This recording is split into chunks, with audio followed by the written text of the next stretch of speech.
Good morning मेरे प्यारे रसगुल्लो, मेरे टमाटरो। दिस इज संजय यादव और आज मैं आपके लिए लेके आया हूँ मस्त सा topic, reversibility of path of light.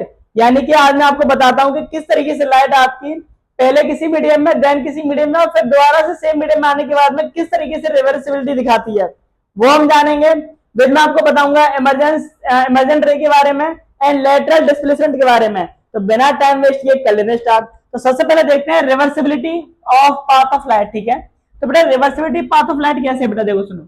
ये आपका मीडियम एयर है, ये मीडियम आपका वाटर है और ये मीडियम फिर से एयर है। ठीक है, सो सबसे पहले मान के चलो कि इस मीडियम पे आपकी रे स्ट्राइक करती है इंसिडेंट रे। कौन सी रे आपकी? Incident ray. ठीक है, इस रे को क्या बोलेंगे बेटा? Incident ray. अभी भी टर्मिनोलॉजी बताया मैंने आपको, इंसिडेंट रे। जैसे इंसिडेंट रे आपकी एयर एयर यानी कि रेयर मीडियम में स्ट्राइक करेगी। ठीक है, अब मैं यहाँ पे नॉर्मल रे परपेंडिकुलर लाइन कर ले रहा हूं। नॉर्मल रे, ये कौन सी है हमारी? नॉर्मल रे। ठीक है, नॉर्मल रे। ठीक है, तो आपको पता है रेयर से डेंसर में अगर जाएंगे तो हमारी जो इंसिडेंट रे है वो हमारी डेविएट कर जाएगी। ठीक है, इनर साइड में डेविएट करेगी क्योंकि वाटर की डेंसिटी ज्यादा होती है। ठीक है, तो ये हमारी कुछ इस साइड में डेविएट कर जाएगी। ठीक है, ओके, चलो, है ना, यहाँ पे डेबिट कर गई। और नॉर्मल रे और इंसिडेंट के बीच में बनने वाला एंगल क्या कहलाएगा बेटा? Angle of incidence. क्या कहलाएगा? Angle of incidence. ठीक है, क्या बोलेंगे इसको? Angle of incident. ठीक है, चलो अब आगे चलते हैं ना। अच्छा, ये यहां से रिफ्लेक्ट कर गई, इससे कैसे? तो ये आपका एंगल ऑफ रिफ्लेक्शन, यानी ये क्या कहलाया जाएगा? Angle of refraction. ठीक है, चलो यहां से फिर से एयर वाले में जा रही है, तो अब डेंसर से रेयर में जा रही है। तो आपको पता है डेंसर के अपेक्षा रेयर की डेंसिटी ज्यादा कम होती है। ठीक है, यानी कि पार्टिकल बहुत दूर दूर होंगे, तो यहाँ पर जो रे है वो कन्वर्ज होने की जगह डाइवर्स कर जाएगी, यानी कि और इस तरह चली जाएगी। ठीक है ना। और जब आप यहाँ पे नॉर्मल रे लाइन करोगे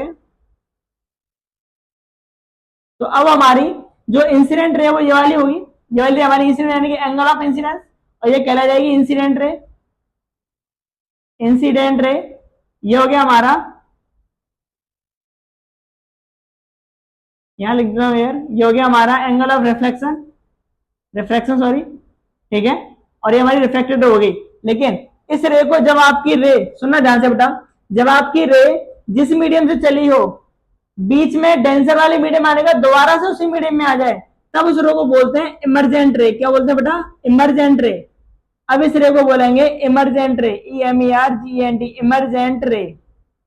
ठीक है, देखो मैंने लिखा है यहाँ पे, ये आपकी इमरजेंट रे। अभी अभी बताते हैं इसके बारे में। तो मैं आपको यहाँ पे बता दूं कि इमरजेंट रे कौन सी होती है? वो रे जिस मीडियम से चली थी, अगर वही मीडियम से फिर से आपकी निकल जाए बाहर, तो वह आपकी रे कहलाती है इमरजेंट रे। देखो, रेयर मीडियम से चला था, डेंसर में आ गई, डेंसर में हल्की सी डेविएट कर गई। ठीक है, इनर साइड में, और यहाँ पे आपकी फिर से उसी मीडियम में पहुंच गई, तो ये रे आपकी कहलाती है इमरजेंट रे। ठीक है बेटा, अब मैं अगर अगर आपको अगर मैं देखूं तो ये, अगर मैं नॉर्मली अगर स्ट्रेट लाइन में अगर करूं, अगर कोई मीडियम ना हो तो ये कुछ इस तरीके से जाती, इस तरीके से। ठीक है, तो हम कह सकते हैं लाइन अनडेविएटेड लाइन है आपकी। कैसी है? अनडेविएटेड,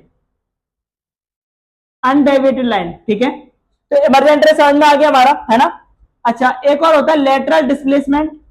तो बेटा लेटरल डिस्प्लेसमेंट ये डिस्प्लेसमेंट होता है कि जिस मीडियम में होके रे आपकी निकली इमरजेंट रे, और जो हमारी नॉर्मल रे यानी कि वो रे जो कि हमारी है कहीं पे भी डेविएट नहीं हुई है, उसके बीच का जो डिस्टेंस होता है वो बेटा डिस्टेंस कहलाता है लेटरल डिस्प्लेसमेंट। क्या कहलाता है? Lateral displacement. ठीक है, अब देखो, अब एक बार थ्योरी से क्लियर करते हैं सब चीजों को। सबसे पहले इमरजेंट रे।